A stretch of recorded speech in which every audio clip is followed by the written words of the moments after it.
Ya terus terang ya, kalau saya buka waktu SMP saya kelas 1, saya ada yang ngirim surat cinta. Waduh. Saya coba buka di WC. WC dibuka. Di WC dibukanya juga bertiga.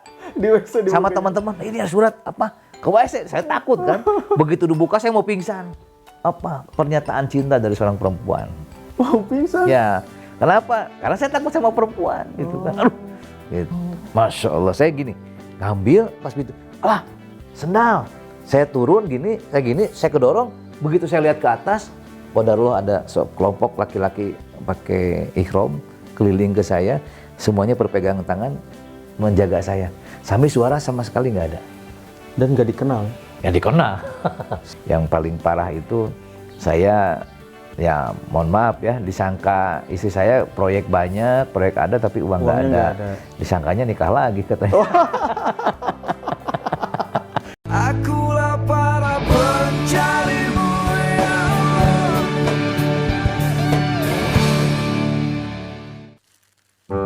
Assalamualaikum warahmatullahi wabarakatuh. Alhamdulillahirabbil alamin. Wabihi nasta'inu ala umri dunya waddin. Wassalatu wassalamu ala asrofil anbiya wal mursalin wa ala alihi washabihi ajmain amma ba'd. Kembali lagi bersama saya Agung Prawoto di program kesayangan kita semua, Ngopi, Ngobrol Penuh Inspirasi. Kali ini saya sudah bersama dengan salah satu tokoh inspiratif Kota Bandung.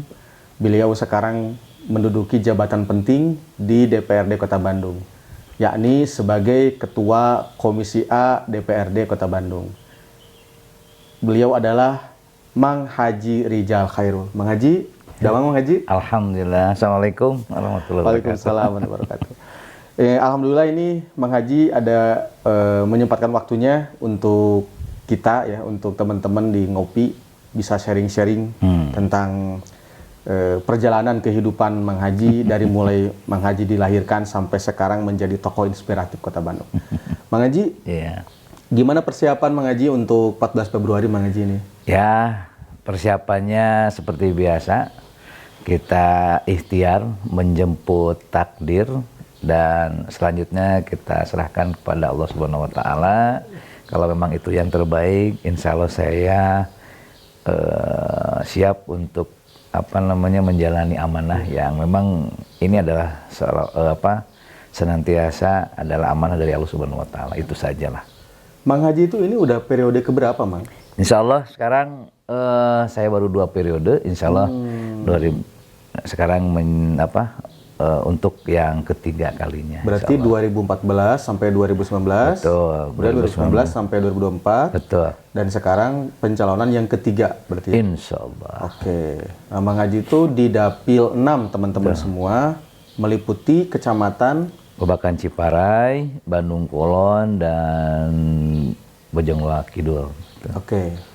Berarti sekarang mah dipadatkan ya kecamatannya. Dulu mah kan 5 ya kalau nggak salah. Bukan dipadatkan. Jadi sekarang ini Bandung dibagi menjadi 7 dapil. Jadi dulu dapil 6 ini 5 kecamatan. Jadi sekarang dikurangi gitu ya, karena memang jumlah penduduk dapil 6 ini sangat banyak begitu ya, sehingga dibagi menjadi 7 dapil, dan sekarang memang jadi irit gitu ya. Asalnya 5 menjadi 5, jadi 3 kecamatan ya. Tapi begitu. Jatah kursinya berkurang tidak? Jatahnya berkurang. Karena dulu dapil 6 ini paling banyak, sekota Bandung ini 11 kursi, sekarang menjadi 7 kursi begitu. Berkurang 4 kursi dan berkurang 2 kecamatan juga. 2 kecamatan ya. Itu sangat signifikan tidak menurut Mang Haji pengurangan itu untuk perolehan suara nanti? Saya rasa sama saja ya. Sama ya. Ya, cuman memang tinggal bagaimana kita dalam menjalani ataupun juga bersosialisasi dengan masyarakat, yang tentunya tadi ketika kita kemarin 5 dapil kan biasanya ada juga yang memang fokus terhadap semua kecamatan, ada juga yang fokus terhadap beberapa kecamatan. Memang kemarin saya suara terbesar di 2 kecamatan, yaitu Bojongloa Kaler dengan Babakan Ciparai. Tapi Babakan Ciparai sebagai base saya, sehingga saya mengambil ke daerah dapil 6 begitu. Walaupun suara terbesar saya juga yang kedua ada di Bojongloa Kaler begitu kan. Tapi itu tadi mungkin barangkali ini yang harus kita lebih silaturahmi lagi Oke. di dua kecamatan yang lain, itu Bandung Kulon dan Bojongloa Kidul gitu. Mang Haji itu dari Partai Golkar ya Mang Haji ya? Ya, Partai Golkar. saya Dapil 6 Partai Golkar ya. betul. Nomor urutnya Mang Haji nomor urut berapa? Saya kebetulan karena saya sekretaris partai dan juga sudah 2 periode, saya masih dipercaya untuk di urutan ke-1, nomor 1. Betul. Mudah-mudahan Mang Haji mudah-mudahan diberikan kelancaran. Ya. Nah Mang Haji terkait tugas di DPRD, Mang Haji kan sudah 2 periode ya. Ini barangkali teman-teman sahabat-sahabat ngopi ini DPRD tugasnya apa sih? Gitu, Kang? Ya, inilah yang memang sahabat-sahabat ngopi begitu, yang perlu dipahami bahwasanya DPRD itu sebetulnya tugas hanya 3. Jadi yang pertama adalah membuat peraturan daerah, yang kedua fungsinya adalah penganggaran, yang ketiga adalah pengawasan. Nah, inilah yang memang kadangkala menjadi ketidaktahuan masyarakat gitu ya. Betul. Bahwa dewan itu seolah-olah banyak duit begitu ya. Padahal dewan ini adalah representasi masyarakat, di mana dalam tugas pokok fungsinya adalah tadi dalam segi penganggaran. Jadi kami hanya menyetujui anggaran yang disampaikan oleh eksekutif begitu. Nah, ketika penyelenggaraan ataupun juga ketika pelaksanaannya itu adalah semuanya kewenangan dari eksekutif. Wali kota ya berarti ya? Ya, wali kota dalam hal ya eksekutif semua dengan jajarannya sampai ke tingkat bawah. Dan dalam pelaksanaannya tentunya tadi fungsi yang ketiga itu pengawasan. Betul tidak ketika kita menyetujui anggaran itu, pelaksanaannya benar tidak. Nah, itu tugas kita juga. Selain memang masyarakat juga sebagai mata kita juga, yang tentunya telinga kita juga untuk bisa kalau misalnya ada itu mengawasi juga gitu kan. Nah, seperti itu. Nah, sehingga tadi dalam hal pelaksanaannya kadangkala seperti hanya kita gitu kan, padahal pelaksanaan itu murni semuanya oleh eksekutif. Kita hanya lihat bener nggak ini, kalau nggak kita tegur gitu, seperti itu. Oke. Nah, jumlah anggota dewan itu berapa di Kota Bandung ini? Jumlah anggota dewan saat ini hasil pemilu 2019 ada 50 orang. Itu 50. sekarang dikuasai oleh PKS dengan 13 kursi. Kemudian posisi kedua oleh Gerindra dengan Gerindra. Posisi kedua Gerindra itu 8 kursi. Kemudian PDIP 7 kursi. Yang posisi keempat oleh Golkar 6 kursi. Kemudian kelima ada Demokrat 5 kursi, disusul oleh Nasdem. Nasdem hanya 4 kursi. Kemudian PSI, PKB dan Hanura ada? Tidak ada. Dengan P3 itu P3. gabung menjadi satu fraksi. Itu ada 6 kursi. 6 kursi. Wow, berarti total Jadi 50 ya. 50 ya, betul. Berarti yang diperebutkan juga sekarang itu untuk 2024 juga sama 5. Ya, masih tetap walaupun 7 dapil, kursinya tidak bertambah karena penambahan kursi di suatu daerah itu kalau penduduknya sudah melebihi 3 juta. Oke. Ya, sekarang kan penduduk Kota Bandung baru 2,5 juta begitu. Bang Haji, ini kita flashback ke belakang Mang Haji kecil nih ya. Mang Haji itu asli orang mana sih, Mang Haji? Ya, sebetulnya saya asli orang Bandung ya. Oh, asli. Saya lahir di kalau sekarang bicara kenapa saya mengambil dapil 6, karena saya lahir di Bojongloa. Kalau dulu kan disatukan antara Bojongloa Kidul dengan Bojongloa Kaler itu satu Bojongloa. Iya. Jadi saya lahir di belakang Rumah Sakit Immanuel. Oh, di situ. Di situ ada Bidan Mimi. Jadi saya asli di situ. Sehingga makanya saya asli orang Bandung lah begitu ya. Pituin, asli Pituin orang dapil genep. Ya. Betul. Oh, lahir di situ. Berapa bersaudara, Mang Haji? Saya kebetulan dikaruniai orang tua saya dikaruniai 3 bersaudara. Saya anak pertama dan adik-adik saya ada 2 orang perempuan begitu. Oh, Mang Haji berarti satu-satunya laki-laki Satu-satunya pangkasepna gitu. Pangkasepna. Pesaing bapana. Nah, kemudian bagaimana sih masa kecil Mang Haji itu? Apa di Bojongloa memang lama di situ Ya. atau berpindah-pindah?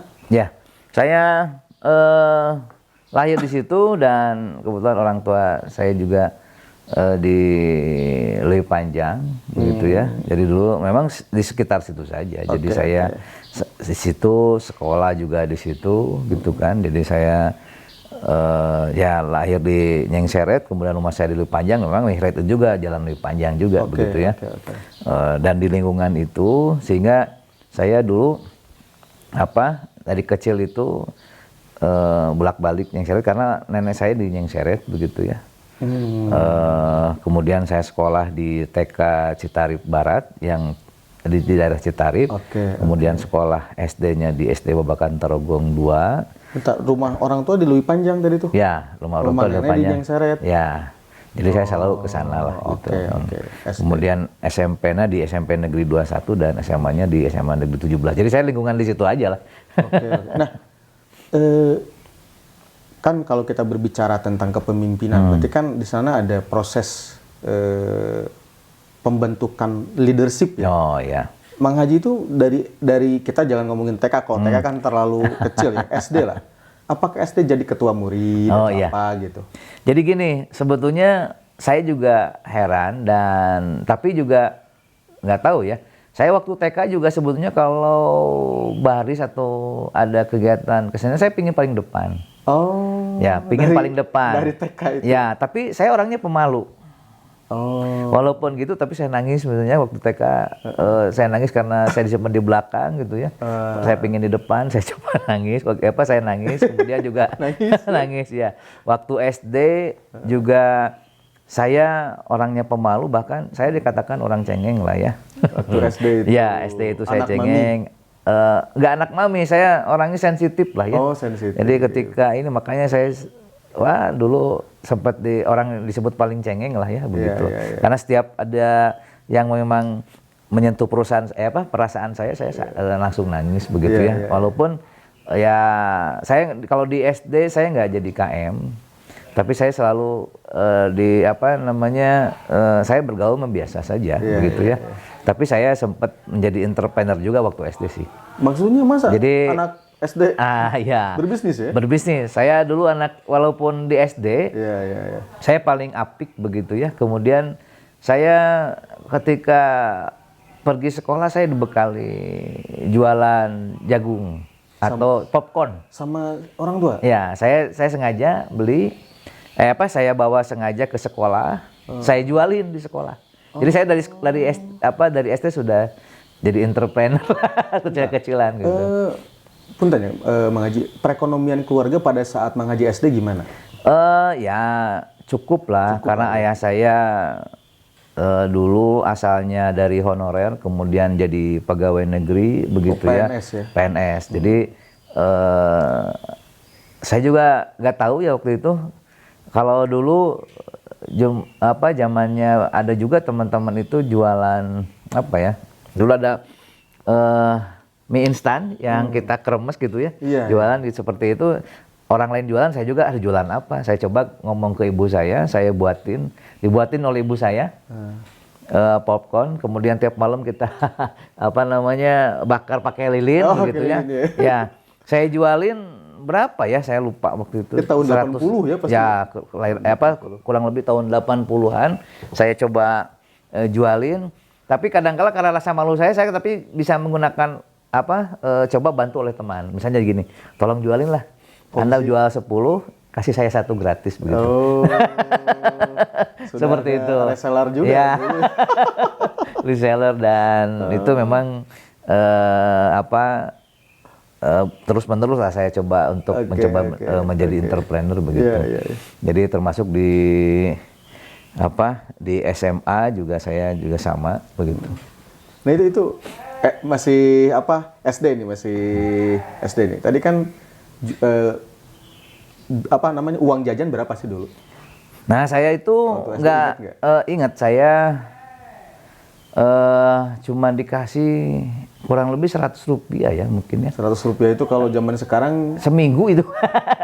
Karena saya naik angkot cuma 25.000, 25 rupiah gitu, 50 perak gitu ya. Jadi saya kalau misalnya ini, tapi kadang-kala saya juga nggak tahu ya.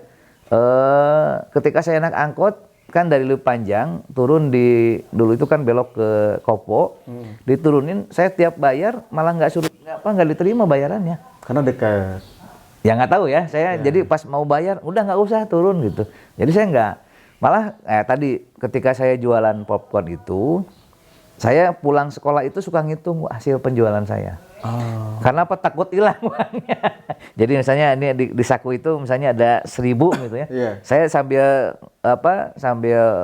megang angkot. saku, enggak angkot, saya jalan kaki. Oh, jalan kaki pulangnya. Pulangnya jalan kaki, saya hitung 1, 2, 3, 4 sampai pulang nyampe ke rumah.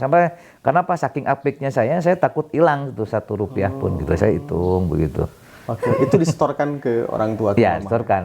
Jadi motivasi dulu jualan itu memang tidak disuruh oleh orang tua, tapi keinginan sendiri buat tambah uang jajan intinya. Ya, jadi saya mencoba untuk uangnya juga kelebihannya saya simpan di celengan saya begitu. Oke.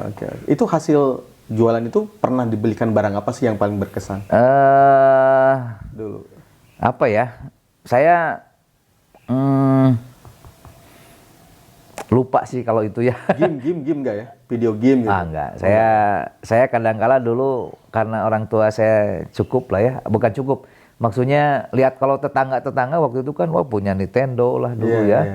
Kemudian punya game gitu, kita hanya liatin aja sebenarnya. Oh, waktu itu. Ya, jadi paling saya senangnya naik sepeda aja lah gitu. Nah, waktu itu Mang Haji, zaman itu kan masih Ebtanas ya? Masih evaluasi belajar tahap nasional ya. Kalau sekarang kan bahasanya UAN. Ya. Ebtanas itu Mang Haji itu cita-cita waktu lulus SD itu pingin ke SMP mana sih cita-cita awalnya? Pingin masuk sebetulnya, nah inilah yang saya kadang tadi saya katakan di awal, saya orang cengeng ya. Saya ditanya sama guru, saya ditanya sama orang tua mau jadi apa, saya nangis. Waktu SD itu? Ya, karena saya tidak bisa mengungkapkan kata-kata. Jadi saya pinginnya misalnya dulu kan, dulu waktu kecil pengen jadi insinyur, pengen jadi sarjana hukum, gitu. Teman-teman kan begitu. Saya memang waktu itu cita-cita memang tetap jadi insinyur dan sarjana hukum sebetulnya waktu itu.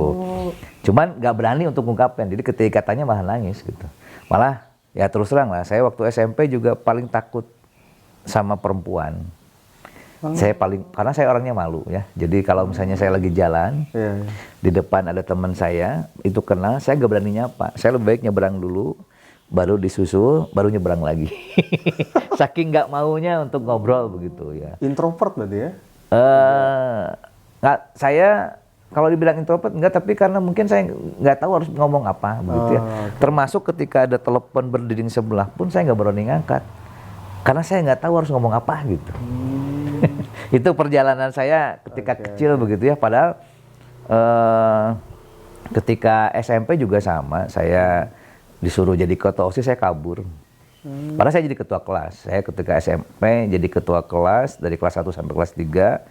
Tapi ketika karena saya ketua kelas, saya dipanggil oleh guru untuk malah jadi saya yang tadinya suruh jadi ketua OSIS, saya kabur. Saya nggak datang gitu ya ketika seleksi OSIS gitu karena nggak mau, saya nggak bisa apa-apa gitu. Saya bukan nolak, saya nggak datang aja. Ternyata saya dipanggil lagi untuk perwakilan dulu MPK ya, Majelis Permusyawaratan Kelas. Kalau di pemerintah pusat mungkin MPR-nya gitu ya. Jadi saya panggil 5 orang, nggak jadi ketua OSIS malah jadi ketua MPK. Atau di atasnya ketua OSIS. Iya. Seperti itulah ceritanya gitu ya. Dan ini ya walaupun saya aktif di Pramuka, kemudian juga ini akhirnya ketika SMA juga sama. Saya dari kelas 1 sampai kelas 3 saya jadi ketua kelas begitu ya. Malah jadi ketua OSIS gitu. Waktu SMA. Padahal saya juga nggak tahu saya bisa apa gitu kan. Tapi mungkin saya sempat ngomong ke teman sebangku. Begitu ada kakak kelas, ini udah ada KKM-nya belum? Saya ngomong ke sebangku. Namanya Dudi. Coba sebentar lagi ini pemilihan ketua kelas. Saya yakin saya jadi ketua kelas begitu. Itu ternyata iya, begitu datang kakak kelas, ini udah ada KM-nya belum? Belum. Dicari-cari, udah Rijal, katanya, setuju nggak? Semuanya setuju. Saya bilang, aduh saya nggak bisa. Tapi ya itu kepercayaan teman-teman. Jadi Memang saya juga nggak tahu, karena kan kepemimpinan itu kan ada yang memang dibuat, Iya, dibentuk ya. ada yang dibentuk, kemudian juga emang ada dari lahir, begitu kan, dan memang ada juga yang didorong kan gitu ya, Betul, betul. dijadikan begitu. Nah saya juga, Digebruskeun ya. ya seperti itu. Disuntrung. Jadi saya juga nggak tahu tuh, kepercayaan, termasuk di daerah. Iya. Di daerah, saya juga ketika saya pindah ke Cibolerang, walaupun orang tua saya orang Cibolerang asli ya, orang Cirangrang gitu. Karena orang tua beli di Cibolerang. Jadi saya begitu tahun 92 saya ke Cibolerang, khususnya ke RW 6 Margai Utara. Waktu itu kebetulan mau 17 Agustus.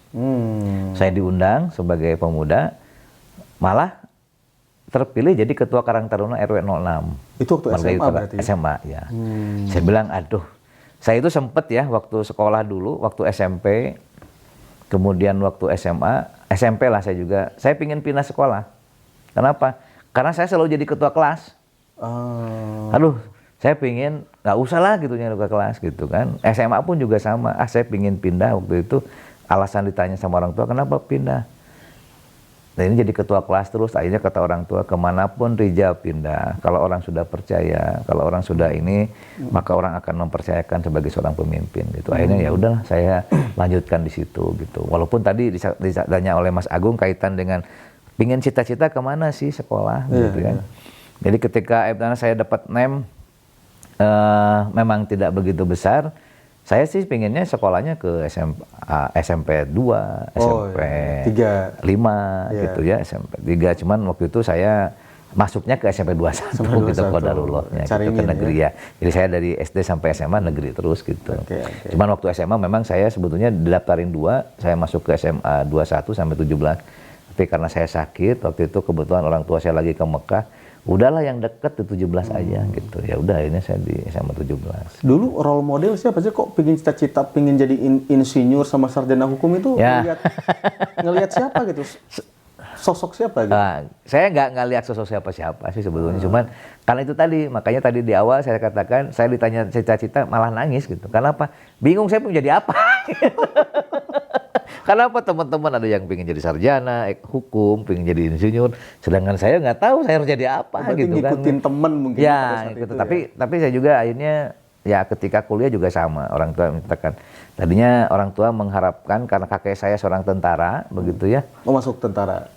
Pingin jadi tentara. Saya coba itu cuman nggak lulus begitu ya. Tes juga dulu. Tes juga, saya tes tentara. Tahun berapa itu berarti? Tahun 94 saya Lulus SMA langsung. ya lulus. Ya begitu masih SMA kan, tesnya masih SMA belum itu. Cuman sampai pantauhid, saya mau pantauhid saya nggak lulus begitu ya. Saya udah renang. Itu waktu itu Tamtama apa Bintara? Oh saya enggak, perwira. Itu Masuk Akabri. Berarti waktu itu Pantohir daerah, Pantohir pusat apa? Enggak, daerah, masih daerah. Panda ya, berarti ya? Ya, Panda saya udah, tes lah segalanya. Punten, Mang Haji Tapi karena apa waktu itu, terus terang, saya itu, ya orang tua saya pingin, jadi diarahkan untuk di tentara, di STPDN dulu, kemudian di teknik sipil.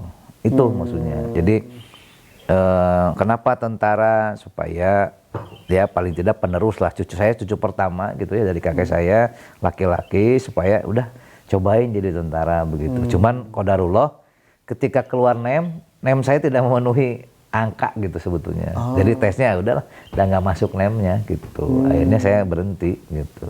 Jadi tidak lulusnya karena NEM-nya saya tuh sebetulnya gitu. Ingin masuk Akabri itu. Ya kan NEM-nya harus bagus ya. Harus bagus lah gitu. Saya kurang waktu itu jadi nggak jadi. Sebenarnya kalau masuk selain Akabri bisa mungkin ya, kalau masuk Bintara atau Tamtama. Oh bisa. Kemungkinan bisa. lulus sepertinya. Insya Allah. Tapi itu karena kan kalau Akabri itu kan NEM-nya itu harus berapa ya, 40 kalau nggak salah. Tinggi lah ya. Saya kurang gitu. Saya hanya 34 kalau nggak salah.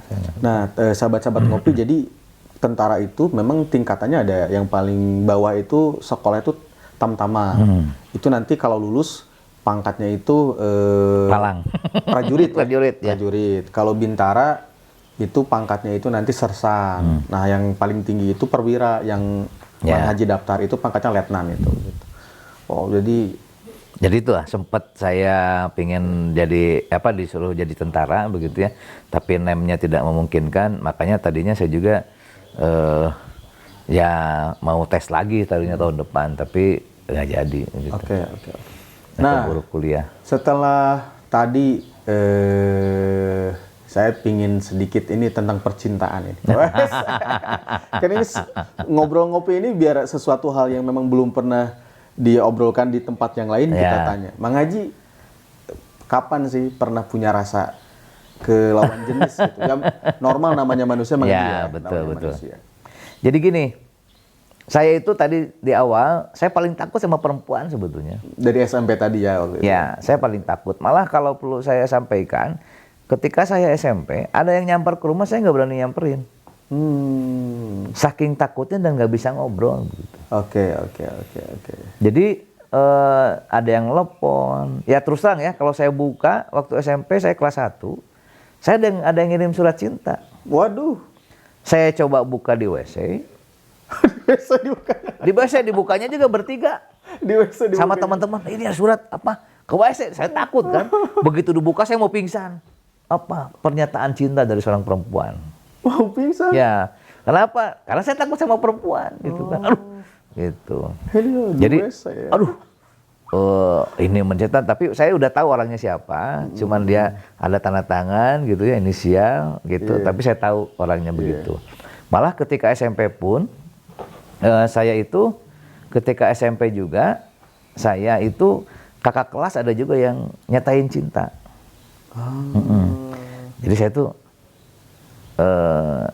nggak tahu ya, banyak yang Rijal, teteh bogoh ka Rijal seperti itu. Tapi saya nggak tanggapi ya, nggak benar gitu ya segala macam gitu. Jadi saya sejak SMP seperti itu, nggak saya tanggapi sih ya. Memang kelas 3 saya sempat juga ketika orang yang banyak ya bukan banyak ya, ada yang mengejar saya gitu ya. Saya kelas yang ini saya juga sempat lah kelas 3 coba mendekati gitu ya lawan jenis begitu ya. Tapi setelah beres SMA udah enggak lagi gitu. Fokus kuliah berarti ya waktu enggak, itu ya? Sampai itu SMP. Oh SMP. Ya SMP gitu kan. Itu juga saya nggak tahu ya, itu mungkin cinta monyet atau apa, saya juga nggak tahu lah. Nah cuman waktu SMA saya sakit, dia di SMA 18, saya 17 datang juga ke rumah, tapi saya nggak pernah ada komunikasi lagi sih sebenarnya gitu. Jadi ketika SMA saya punya saya ya jatuh cinta lah. Ya wajar ya. Ya saya jatuh cinta kelas 2 walaupun dengan perjuangan begitu ya. Dan bahkan ketika saya ketua OSIS banyak adik-adik kelas yang ya rebutan. Namanya ketua OSIS itu kan. Seperti itu. Malah ketika saya ospek anak-anak kelas 1 itu saya itu hampir mendominasi. Kan dulu ketika kalau ospek kan ada kakak-kakak gitu ya. Misalnya terapi, terganteng, terbaik, terfavorit segala macam. Itu sampai semua sama saya. Kecuali yang jeleknya enggak gitu. Di situ sampai ada adik kelas saya waktu kelas 3. Adik kelas saya adik kelas saya sampai begini. Oh kak, waktu meni sama semua kakak gitu. Jadi ketika diumumkan teh kakak terapi saya. Karena saya dulu nggak pernah mabal, saya itu nggak pernah keluar. Terus kemudian saya ngomong, kalaupun Indonesia atau Sunda saya halus gitu. Saya nggak pernah ngomong kasar. Makanya kalau ada perempuan yang ngomong kasar, cenah era jeung si Ijal mah ngomongnya lemes gitu kan. Kemudian ya baju saya nggak pernah dikeluarin. Dan saya juga nggak pernah bolos gitu. Sekolah. Gitu karena ketua OSIS, jadi ya seperti itu gitu jadinya. Nah, Mang Haji, ketika tadi sebelum kita lanjut Mang Haji, ngopi dulu. Oh iya, ini kita kan program ngopi nih Mang Haji. Jadi ngobrol penuh inspirasi dan kita ini disponsori oleh A Lot of Coffee Al-Fathu. Ini dari Kang Haji Andris. Wah, Kang Andris ya. Kang Haji Andris. Luar biasa. Ini kebetulan Kang Haji Andris menyponsori ini kopi ya. Kebetulan beliau juga adalah sahabat dari Mang Haji Rijal. Luar biasa. Iya, luar biasa ya kopi apa? Kalau ini lot of kopi. Love of kopi. Gimana Mang Haji? Kopinya tadi enak nggak? Wah, enak banget nih. Luar Saya kan biasa. biasanya kopi tanpa gula nih ya. Iya. Ternyata saya nggak tahu nih Kang Andris punya kopi ini luar biasa Ini nih. lokasinya di DPRD Kabupaten Bandung. Oh gitu ya. Jadi- wah Kang Andris nggak ngotak-ngotak saya nih punya kopi nih. Bisa nanti silaturahmi kan. Ya insya Allah kan. Nah ini jadi acara ngopi ini disponsori oleh 5 sponsor. Yang pertama ada Lot of Coffee, Kang Haji Andris, kemudian ada Taruna Beton. Oh terlalu betul. Itu adalah Kang Mas Haji Purnomo, Masya dia pengusaha Indramayu. Kemudian juga ada Jaket Keren, Cool and Calm. Kang Sekjen, Sekretaris Jenderal LPNU, itu beliau di Garut. Di Garut, beliau di Bandrek. Di Bandrek. Kemudian oleh NU Mineral, itu ada Kang Yayan dan Kang Haji Ade Hoerudin, dan juga Harmonis Komputia. Gitu, Masya Allah saya luar sendiri. biasa ya. Jadi, Mudah-mudahan acara ngopi ini sukses terus. amin, amin. Bisa membawa informasi kepada masyarakat, terutama ya memang keberlanjutan dan juga banyak followernya nih tentunya. Yang memang terinspirasi gitu lah dengan Amin. kegiatan. Baik, Mang Haji, kita lanjut. Nah, ini Mang Haji setelah lulus SMA nih, masa-masa SMA, kemudian Mang Haji lanjut ke universitas. Itu Mang Haji sempat daftar kemana saja universitas itu? Jadi saya sebetulnya dulu sempat les ya di salah satu tempat les. Sebetulnya dulu diarahkan oleh orang tua, kuliah itu saya harus teknik sipil. Sampai saya nggak tahu teknik sipil itu seperti apa gitu ya. Karena apa? Karena basis orang tua saya selain memang PNS, dulu juga kebetulan orang tua saya suka ngerjain pekerjaan proyek-proyek begitu ya. Jadi orang tua saya mungkin berpikir bahwa ini adalah pekerjaan yang memang mudah ataupun juga cocok lah gitu ya untuk bisa dikerjakan oleh saya begitu. Kenapa? Akhirnya menyuruh untuk teknik sipil. Jadi saya juga sempat sekolah di UNWIM, Universitas Minaya Mukti, teknik sipil begitu ya. Walaupun tidak beres begitu, karena saya sekolahnya 2. Jadi satu lagi saya di Universitas Langlang Buana. Tadinya saya ngejar untuk jadi PNS. Karena orang tua saya selain memang pengusaha setelah jadi kontraktor juga masih PNS gitu. Jadi di mana Bapak tuh PNS-nya? PNS di Kota Bandung gitu, di Dispenda, ya. Jadi Dispenda, sehingga waktu itu ya udahlah jadi PNS aja, makanya saya malamnya saya sekolah dibarengi sekolah karyawan, kelas karyawan gitu. Di Unla itu. Di Unla. Jadi saya beresnya sebetulnya lebih cepat dari Unla di Unla gitu ya. Jadi teknik sipilnya saya sudah tingkat 4, saya tingkat nyusun tapi saya tidak teruskan. di Unla waktu itu jurusannya apa? Ilmu pemerintahan. Karena ilmu kan targetnya saya mau jadi PNS. Nah, Oke. Tapi setelah lulus saya terjun ke dunia usaha. Ya, salah satunya di kontraktor. Tahun berapa itu memulai? Itu saya sebetulnya memulai sejak kuliah. Saya suka bantu-bantu Bapak begitu ya. Saya coba belajar gitu kan bagaimana ngerjain itu begitu kan. Nah, jadi sejak kuliah juga saya sudah ngebantu-bantu. Jadi saya lulus tahun 99, saya langsung terjun gitu ya. Saya punya perusahaan atas nama saya coba cari-cari pekerjaan-pekerjaan kecil lah, sekitar 20 jutaan segala macam. Kemudian saya dengan orang tua pun, saya bukan dikasih modal, tapi dipinjemin modal. Jadi ketika saya punya pekerjaan nih, seperti itu modalnya, balikin gitu. Alhamdulillah lah, saya bisa berjalan dan saya bisa nikah dengan uang sendiri begitu. Dulu proyek paling besar apa tuh? Proyek yang pernah proyek paling besar ya saya dapat tender pengerjaan taman gitu ya. Padahal saya nggak punya modal. Padahal saya modal nekat. Akhirnya apa? Karena di dalam dokumen kontraknya boleh mengajukan DP, ya saya mengeluarkan DP aja lah, tanpa malu. Yang penting saya bisa ngerjakan gitu. Jadi ada kemudian jadi saya saya kebanyakan sih ngerjakan di pemerintahan tuh ngerjakan perbaikan kecil lah, kelurahan gitu, kecamatan. Ketika memang waktu itu saya dapat pekerjaan, kemudian saya bikin ruang kelas gitu, sekolah-sekolah, kemudian trotoar, jalan, seperti itulah. Berarti intinya mah maju lah ya perusahaan yang Mang Haji rintis ini ya. Ayo Mang Haji, pernah rugi nggak sih? Wah, sering. Saya orangnya percayaan begitu ya. Saya 2 kali rugi.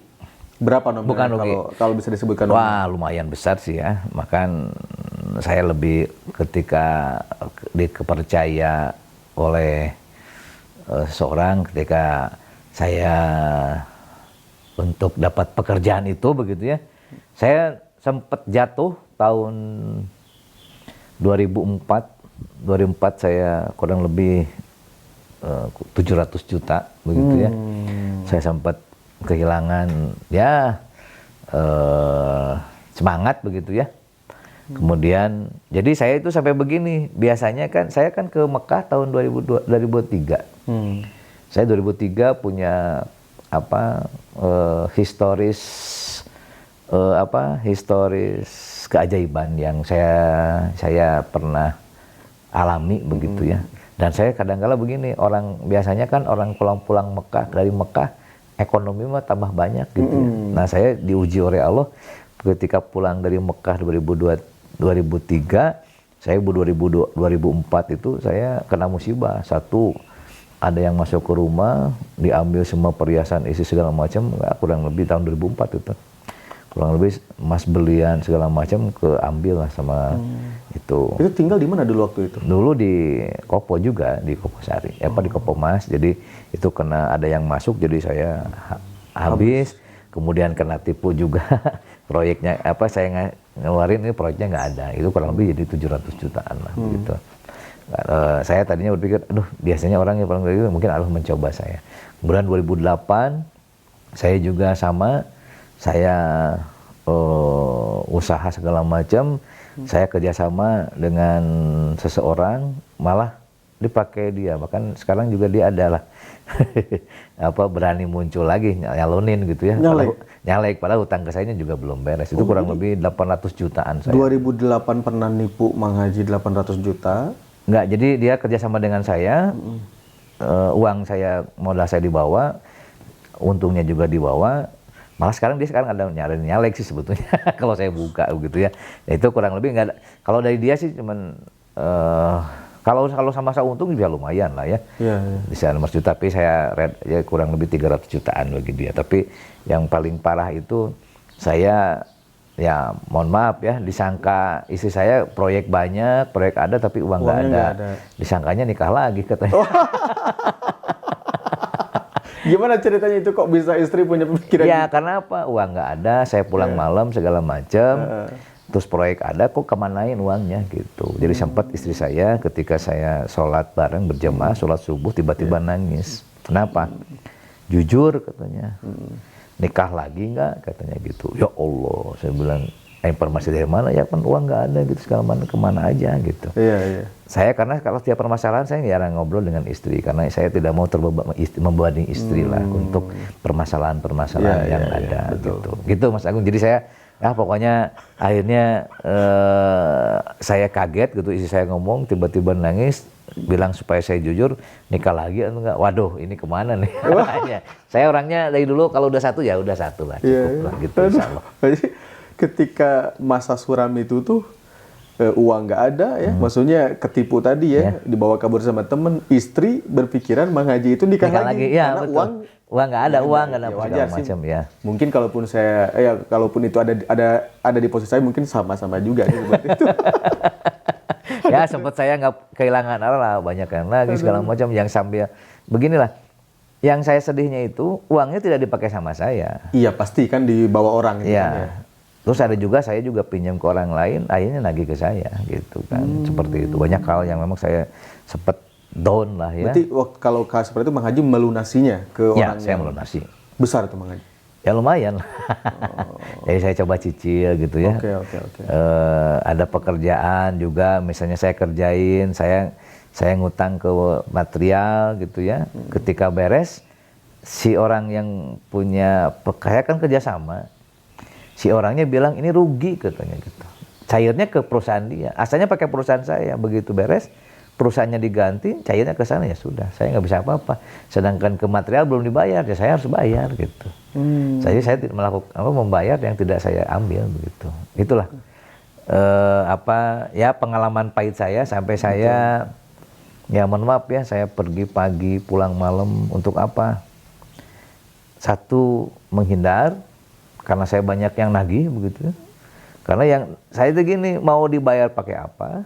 Kemudian tapi uangnya juga nggak dipakai sama saya kan begitu. Sehingga saya pulang malam jam 11 gitu kan, pergi jam 6 gitu kan. Karena saya coba gimana sampai saya kehilangan arah lah. Kehilangan arah, kesana kemari nggak jelas datang kemana, malah saya juga sempat sedih ketika mungkin istri saya lihat dompet saya kosong, diisiin dompet untuk beli bensin motor gitu. Seperti itu. Oh, dulu pakai motor kemana? Oh, saya pakai motor.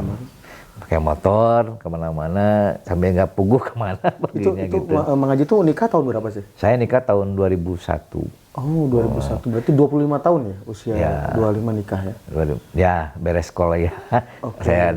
Saya punya uang, langsung saya coba melamar dan ya uang yang saya hasilkan dari pekerjaan saya kasih untuk saya sudah punya mobil sebelum nikah itu. Jadi kemudian saya juga nikah dengan uang mas kawin yang dari hasil keringat saya sendiri begitu. Seperti itu. Nah, kemudian ya qadarullah saya juga bisa pergi haji tahun 2003 dan mendapat pengalaman spiritual yang mungkin ya orang nggak bisa, mungkin jarang juga orang yang bisa merasakan ada kejadian spiritual yang memang luar biasa. Itu saya kaitan bahwa Allah itu ada. Betul. Dan memang Allah itu Maha Agung lah begitu seperti itu. Oke. Mengaji putra pertama lahir tahun berapa itu? Saya lahir tahun 76, 17 Oh enggak, maksudnya putra. Putra saya yang paling besar tahun 2004 ya. Oh, jadi dari nikah itu 3 tahun ya menunggu? Ya, kebetulan waktu itu istri saya... Memang program? Enggak, di program, karena istri Ditunda. saya masih kuliah. Oh. Masih kuliah, karena saya pengen istri saya juga sarjana, ya saya tunggulah. Jadi ketika skripsi, saya, baru disuruh buka. Jadi sebetulnya produk Mekah juga sih, tapi nggak jadi. Jadi saya 2003 akhir itu saya kan ke Mekah. Iya. Tadinya saya pingin produk Mekah, datang ke Bandung keluar lagi. Jadi begitu pulang saya 2 kali keluar istri baru di tahun 2003 itu pulang dari Mekah, KB-nya dibuka. Jadi ketika sidang itu lagi hamil istri saya. Jadi saya memang di KB kurang lebih 2,5 tahun. Jadi Mas Agung, saya perlu cerita nih untuk sebagai inspirasi ya. Kaitan tadi saya katakan 2003 saya ke Mekah. Saya ada kejadian yang memang itu menjadi, saya rasa karena ini ngopi tadi ya. Tentunya ada inspirasi yang perlu menjadi historis, di mana memang keesaan atau juga kebesaran itu memang Allah itu ada. Jadi qadarullah waktu itu saya lagi lempar jumroh nih. Saya pergi ke Mekah bersama istri saya. Dan itu pun perginya juga qadarullah. Istri saya diongkosin oleh orang tuanya. Saya ongkos sendiri. Waktu itu kan kalau ke Mekah gampang ya. Tidak menunggu lama. Jadi daftar itu dari itu juga bisa. Berapa dulu? Masih ingat nggak? Kurang lebih 25 jutaan lah ya, 20 jutaan, 28 lah.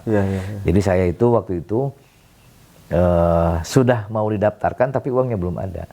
Saya begitu ini hari Kamis waktu itu, istri saya sudah daftar, saya belum karena uangnya nggak ada.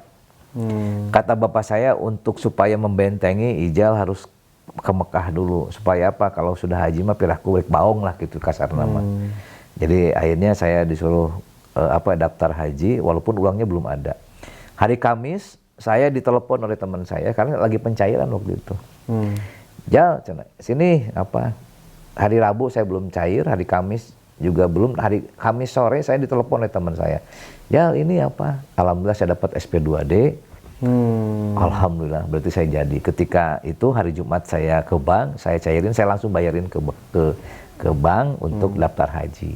Akhirnya tadinya istri saya, wah kalau Enggak, itu mas saya nggak mau pergi, masa saya sendiri gitu ya. Ya qadarullah memang saya bilang gini, kalau besok nggak cair berarti saya nggak jadi pergi gitu.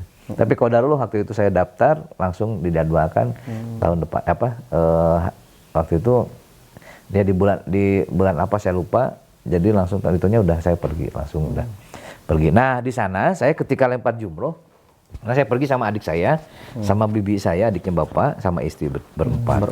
Ketika lempar jumroh kita pegangan beriringan ke depan begitu ya. Ketika habis lempar jumroh kita keluar sama istri. Adik dan bibi saya nggak ada. Kemana tuh? Saya nggak tahu. Pan itu beriringan semua. Begitu saya keluar, apa namanya? Oh ya, bukan bukan saya lupa. Jadi saya ke sana, kan di situ tuh gini, kan itu ribuan orang dari seluruh dunia. Ketika itu saya menggunakan sendal satu merek gitu ya. Sayang waktu itu karena saya susah payah mencari uang, copot waktu kata pembimbing kalau sendal copot, biarin aja. Karena saya lebar, sayang begitu ya. Lebar gitu ya. Apa namanya? Saya lupa. Begitu hilang saya masuk lagi. Saya masuk, saya lupa, mohon maaf ya. Jadi saya masuk, begitu keluar, adik saya nggak ada sama bibi saya.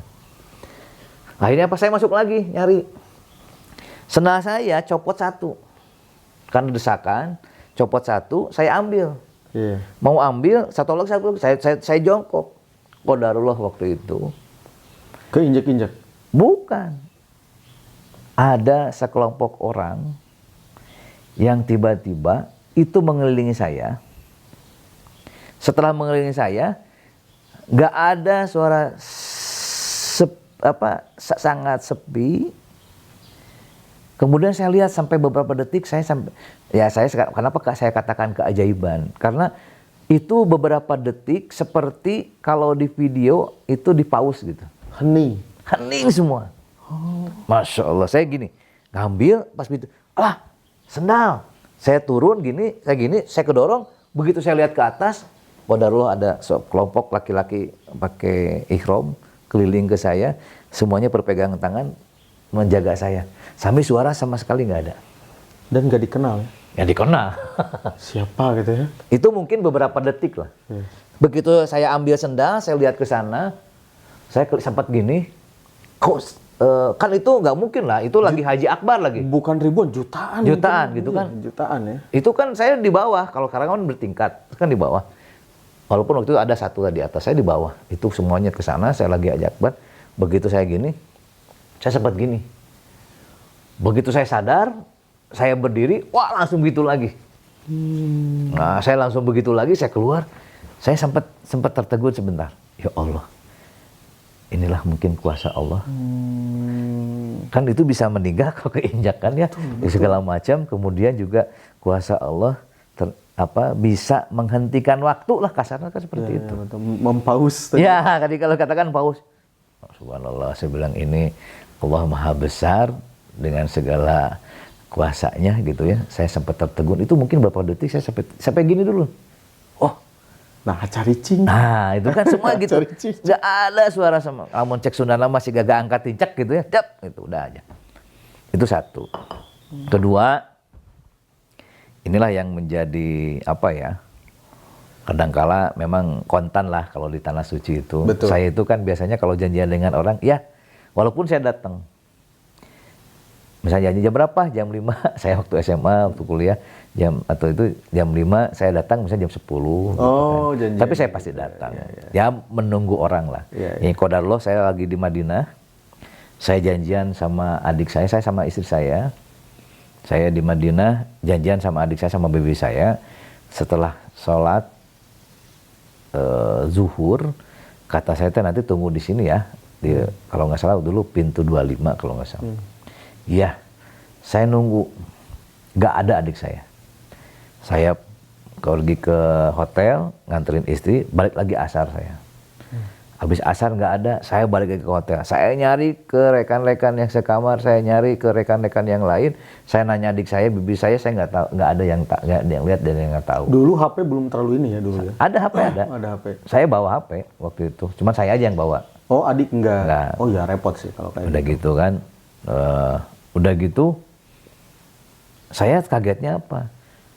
Diamanatan oleh orang tua, diamanatan oleh semuanya bahwa apa namanya nitip awas gitu ya, ini adik sama bibi. Kenapa ada kejadian? Satu, ada yang dibawa kabur oleh supir taksi waktu itu. Dibunuh, dibuang di Padang gitu satu. Yang kedua ada juga yang laki-laki mau kayak cadar masuk ke WC perempuan itu kan itu waktu haji di sana saya kaget. Jadi saya ada kejadian-kejadian seperti itulah ya. Jadi saya takut ya, alah hilang, takut ada yang nyulik atau hilang atau kemana gitu ya. Pikiran saya wah udah nggak karuan lah gitu. Maghrib saya sholat maghrib, sholat isya saya nunggu lagi di situ. Nggak ada juga. Ke hotel nggak ada. Adik saya itu sama bibi itu. Saya nanya ke yang punya yayasan, saya punya ke itu nggak ada yang tahu. Saya akhirnya ke kamar nyimpan lagi itu. Bada isya saya tunggu lagi di situ sampai jam 9 malam. Nggak ada juga itu. Saya kaget. Akhirnya apa? Saya jam 9:30 saya istighfar. Astagfirullahaladzim. Apakah ini kesalahan saya? Saya selalu melak orang. Saya selalu orang nunggu-nunggu saya, walaupun saya datang, saya waktu itu istighfar. Tiba-tiba datang ada, saya nanya teman sekloter, lihat nggak? Ada kata di sana lagi makan. Saya ketemu, saya melampiaskan waktu itu marah, tapi saya juga ke adik saya itu marah, tapi saya istighfar. Astagfirullahaladzim. Ini mungkin teguran buat saya, karena selama ini saya di Bandung suka nyuruh nunggu orang gitu kan ya seperti itu. Ya Allah, berarti ya itu ya. Kalau memang kita tidak, dan karena apa? Saya orangnya dari dulu tidak orang yang tidak bisa menolak, tidak bisa mengatakan tidak begitu kan. Makanya saya sekarang berusaha. Makanya kan Mas Agung, saya kalau sekarang sudah menjadi anggota dewan selalu katakan kalau bisa-bisa enggak. Sehingga saya tidak mau berjanji. Ketika saya berjanji itu kan adalah hutang, beban. Jadi akhirnya apa sekarang itu? Jadi kalau misalnya gini, saya dari dulu, Jal siapnya jam 5, ya. Padahal saya nggak bisa karena ada kegiatan yang lain gitu ya. Paling bisanya nanti. Tapi saya iyahkan dulu.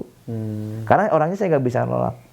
Akhirnya apa kalau sekarang? Wah nggak bisa. Jadi saya orang yang nggak bisa bilang tidak, nggak bisa bilang nggak. Jadi akhirnya, nah dari pelajaran itu saya akhirnya berupaya ketika misalnya janjian jam 10, aduh nggak bisa, saya ada kegiatan ini, paling saya jam 1. Kalau dia nggak bisa ya udah nggak batal.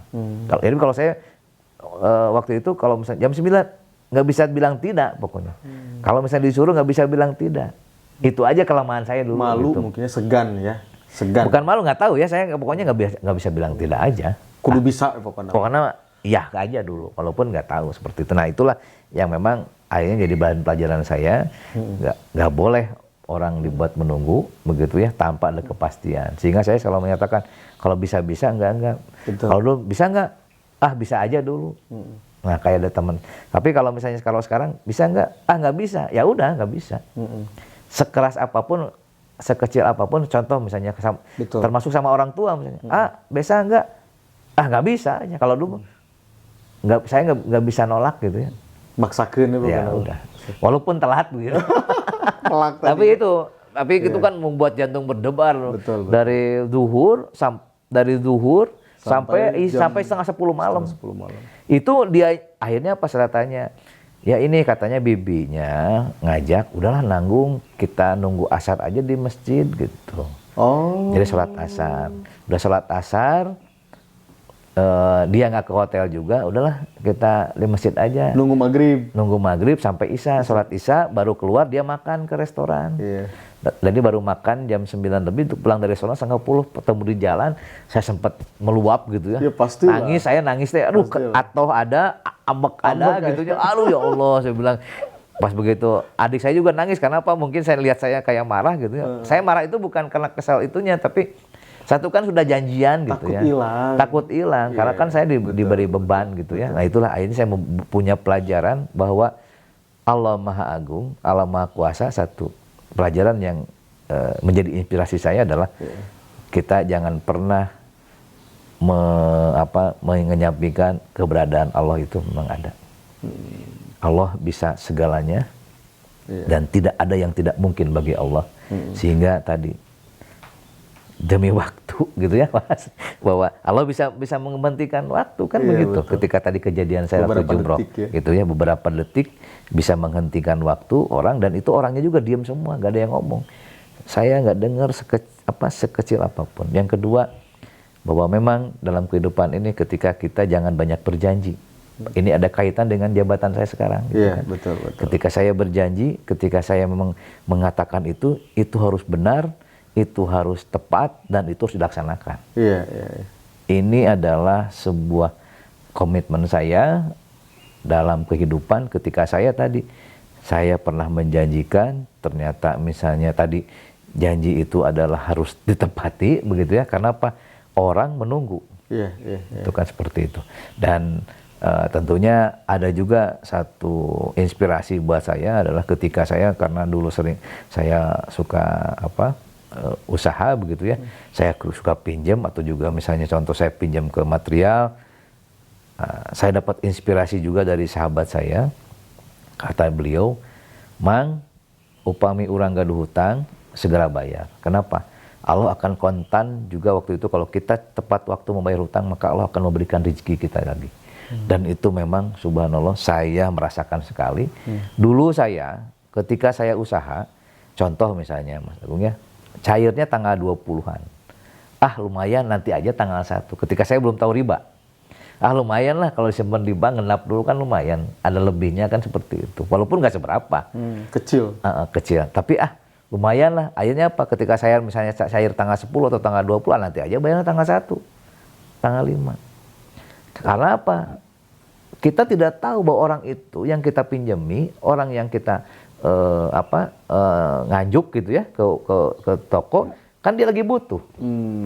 Kenapa dilama-lama? Uang ada, kenapa nggak segera dibayarin? Dan qadarullah, memang ternyata saya coba itu ketika saya misalnya contoh beres, cair, begitu itu saya ambil ke bank, saya bayarin, dan kontan, waktu itu juga saya dapat pekerjaan lagi.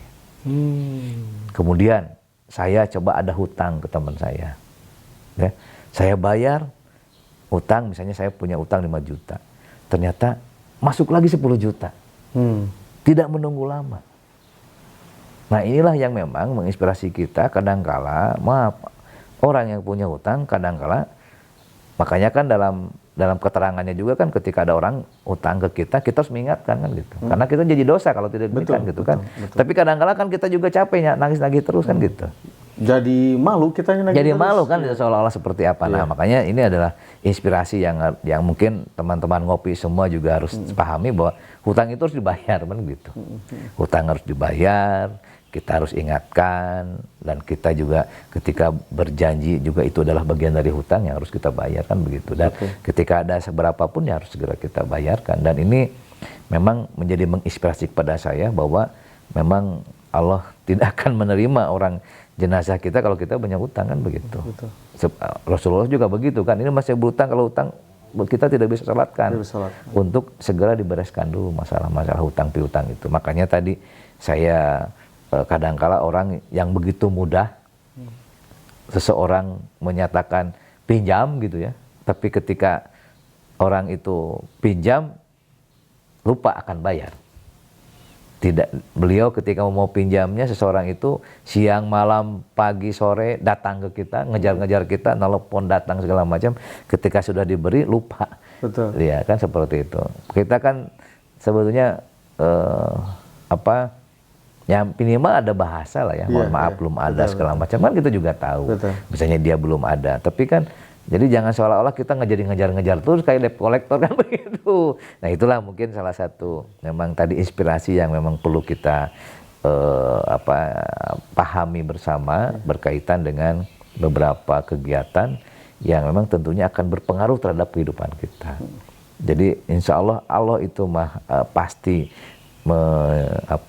memenuhi janji Allah ketika memang tadi kita banyak bersyukur, begitu ya, banyak itu yang harus kita lakukan. Oke, luar biasa Mang Haji. Mang Haji ini produk siapa Mang Haji ini? Ini ada salah satu rekan saya, beliau agen ini Dan beliau ini biasanya kalau ada kegiatan-kegiatan suka supporting gitu ya kaitan dengan ini. Mungkin nanti sahabat ngopi juga bisa datangi nanti sahabat saya Bubun begitu ya. Oh, Ibu Hajah Ani ya? Ya, Bu Hajah Ani. Ini kalau misalnya supporting kaitan ini, kalau memang ini selalu biasanya ditampilkan begitu ya. Mudah-mudahan tadi ada 5, mudah-mudahan ini jadi salah satu sponsor juga nih. Ini Happy Tro ini ya. Happy Tro yang air de mineral ya. Ya, insya Allah ini halal begitu ya. Ada logonya.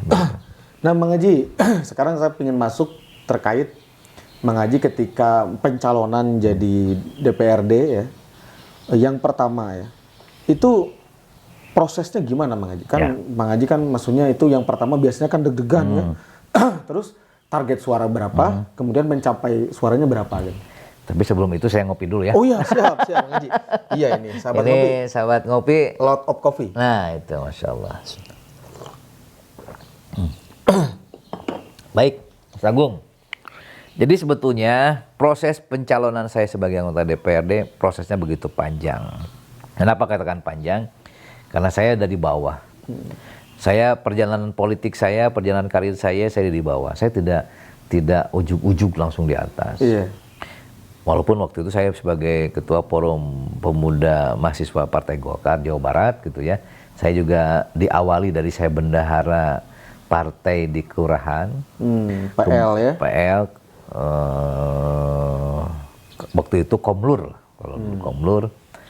Kemudian saya naik jadi sekretaris kecamatan. PK, kemudian naik jadi wakil ketua, kemudian turun lagi sekretaris dan naik lagi jadi ketua. Dan saya akhirnya jadi ketua partai. Nah, di saat saya jadi sekretaris partai, saya memang beberapa kali ditawari untuk jadi anggota DPRD. Waktu itu masih nomor urut. Dan waktu itu orang tua saya, bapak saya sebagai bendahara partai, saya 3 kali dicoret Mas Agung. Jadi saya 97 ketika saya mahasiswa, saya sudah ditawari untuk jadi calon anggota Dewan Provinsi. Waktu itu zaman Pak Abdul Nur Haman, Ketua Golkar Jawa Barat. Cuman bapak saya nyoret, jangan dulu lah. Kemudian 99 saya juga ditawarin untuk jadi calon anggota legislatif juga, dikasih formulir, tapi bapak saya tidak mengizinkan. Kemudian dari 99, 2004 saya juga dicoret lagi. 3 kali. 3 kali. Termasuk 2009. 4 kali saya dicoret menjadi calon anggota legislatif. Ya, karena waktu itu bapak sebagai bendahara janganlah. Saya sempat udahlah ngapain jadi anggota dewan, walaupun waktu itu saya pengen jadi anggota DPRD. Tapi akhirnya saya pahami sekarang begitu ya, bahwa bahwa untuk jadi wakil rakyat itu bukan menjadi nyari pekerjaan. Betul. Tapi betul pengabdian. Kenapa? Waktu itu saya masih kuliah, waktu itu saya belum mapan, waktu itu saya masih mencari jati diri. Jadi kalau misalnya sekarang waktu itu saya misalnya, maaf ya, mungkin kedewasaan saya, kematangan saya belum full. Kalau saya tidak jadi, mungkin jadi stres kan begitu. Betul. Kedua, ketika orang tua saya jadi anggota, jadi ketua Golkar, ketua pimpinan dan anggota DPRD, saya pun tidak memanfaatkan fasilitas itu. Kenapa? Saya lepas dari semua hal yang memang kaitan dengan urusan pemerintahan. Karena saya tidak mau memanfaatkan fasilitas orang tua. Mentang-mentang bapaknya jadi anggota dewan, saya jadi nyari-nyari kerjaan. Malah saya enggak. Jadi saya lepas pekerjaan di pemerintahan. Jadi saya nyari pekerjaan-pekerjaan di swasta gitu. Nah, jadi dari situ akhirnya saya enjoy dengan usaha saya. Nah, ketika 2003 saya jadi ketua Golkar Kecamatan Babakan Ciparai tahun 2009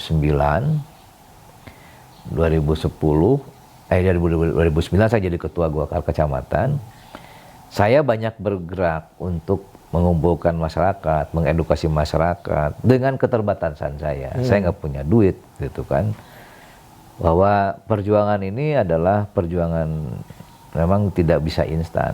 Ketika kita ingin menjadi seseorang itu kan semuanya juga tidak bisa instan. Dan tidak semuanya memang bisa dibayar dengan uang. Karena ada teman saya juga habis-habisan mengeluarkan uang tapi tidak jadi juga kan begitu. Nah, saya dengan segala keterbatasan saya coba berkomunikasi, berkoordinasi, rapat dan segala macam, mengumpulkan orang, membuat sebuah membuat sebuah kegiatan dan sebagainya. Ya alhamdulillah memang hasil saya 2013 itu sudah tidak mau untuk jadi anggota dewan. Udahlah, udah nggak mau lah, mending usaha aja. Nah, dicoret terus ya. Tapi ketika 2013 orang tua saya waktu itu anggota dewan, udah cobain aja. Akhirnya 2013 saya coba maju, mau mengisi formulir begitu ya, formulir untuk jadi anggota dewan. Dengan keterbatasan saya tidak punya uang, saya tidak punya modal, dan ya qadarullah, saya hanya punya modal sosial yang sudah saya tanam dari tahun 2010 karena saya adalah ketua Karang Taruna Kecamatan Nubakan Ciparai. Saya berupaya untuk selalu silaturahmi dengan berbagai orang. Dengan dengan menyiapkan bahwa punya uang atau tidak. Tapi saya berupaya untuk menyapa warga, saya mencoba untuk ikut setiap kegiatan sosial. Itu seperti itu. Jadi 2014 saya bertarung begitu kan dengan senior-senior, bahkan saya waktu itu adalah sebagai anak ketua DPD Golkar. Tapi urut saya nomor 5 waktu itu. Oh, nomor 5 ya? Ya, tidak, walaupun saya anak ketua partai, saya tidak diberikan nomor urut 1. Itu pesaing di partai sendiri siapa aja waktu itu di Dapilna? Nah, di partai itu senior-senior yang sudah beberapa kali nyalon lah waktu itu ya. Yang ada petahana tidak? Oh, tidak ada. Kebetulan petahana orang tua saya. Oh, nah, Papa Haji Asep. Ya, orang tua saya petahana, tapi orang tua saya ketika nyalon wakil wali kota kalah, pencalonannya dipindahkan ke SMS begitu. Dan qadarullah, tim sukses Bapak pun waktu itu orang tua saya tidak menjadi tim sukses saya. Mang Haji bikin sendiri tim sukses? Saya bikin sendiri dan bahkan mungkin berpikir Ijal nggak ada uangnya gitu kan, seperti itu. Jadi saya mungkin boleh katakan saya paling irit lah dalam berkompetisi di tahun 2014. Tapi orang menyangka, wah saya bagi-bagi duit dari mana gitu. Dan qadarullah saya sudah 2 periode ini saya tidak melakukan itu. Jadi saya mencoba mengedukasi masyarakat bahwa ini adalah suara Anda 5 menit di TPS adalah 5 tahun ke depan. Jadi saya selalu berupaya bahwa dalam pemilihan ini bukan nilai uang, tapi nilai komitmen yang harus kita bangun dalam 5 tahun ke depan.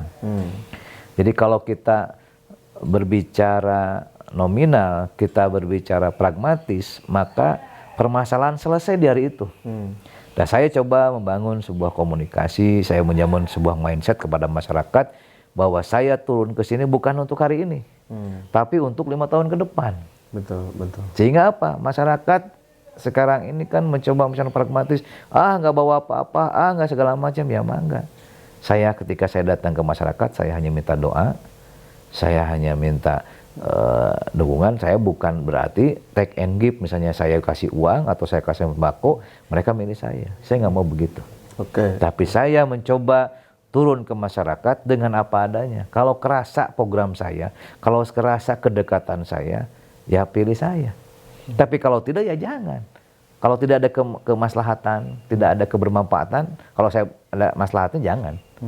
Tapi kalau ada kebermanfaatan, mah enggak. Kenapa? Saya selalu menyampaikan kepada masyarakat, ayo sama-sama kita mau untuk hari itu atau untuk 5 tahun ke depan. Kalau mau 5 tahun ke depan, jadi nanti kalau Bapak Ibu milih saya, kalau Bapak Ibu percayakan suara Anda kepada saya, maka kalau Bapak Ibu membutuhkan sesuatu, berbicara sesuatu untuk kepentingan warga masyarakat, saya akan bantu. Karena saya mengedukasi masyarakat. Kalau saya misalnya membayar ibu bapak baik dengan uang atau sembako, ketika suatu saat ibu bapak percaya mau butuh ke saya tinggal bilang, kan sudah dibayar. Ngapain minta lagi tolong ke saya? Betul. Seperti itu. Nah itulah yang memang harusnya dilakukan oleh semua orang kaitan dengan pemilihan ini gitu ya. Bahwa edukasi terhadap masyarakat, mindset masyarakat. Karena apa? Kalaupun toh sekarang dengan menggunakan hal yang seperti itu, mereka berpikir milih mah orang gitu kan. Tidak efektif juga. Tapi kalau sentuhannya hatinya tertentu, kemudian masyarakatnya juga percaya, akhirnya apa? Oh iya, saya butuhnya Rijal itu bukan untuk hari ini saja gitu. Tapi untuk 5 tahun ke depan. Betul, betul. Tapi kalau butuh hari ini saya bisa saja.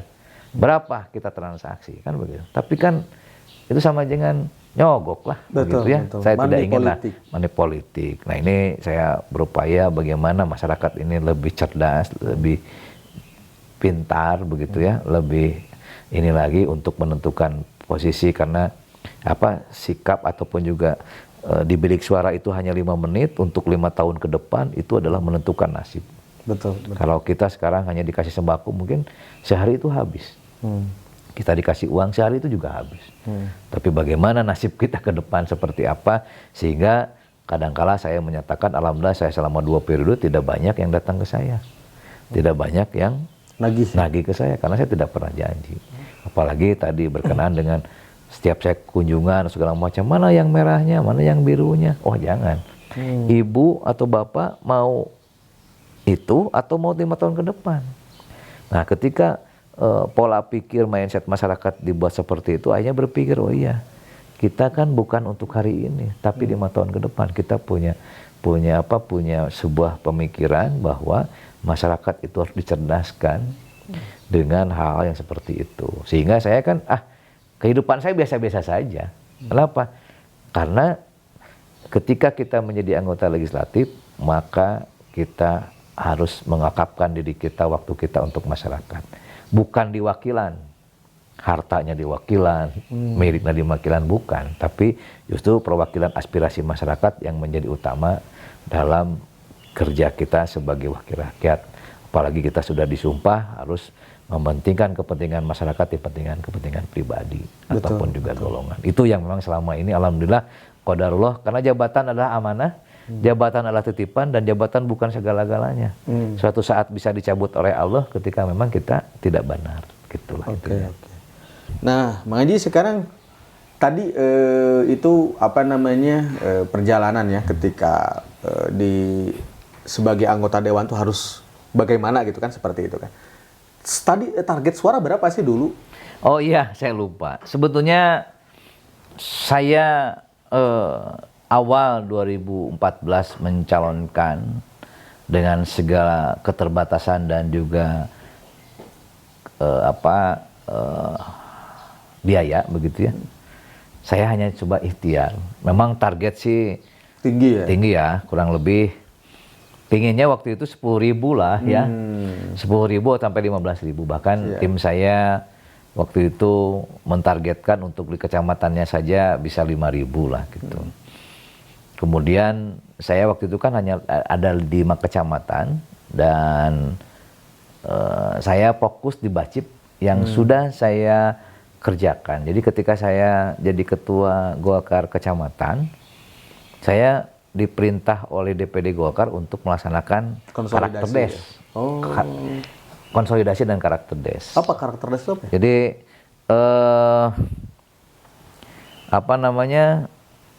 seperti pendidikan kegolkaran lah gitu ya.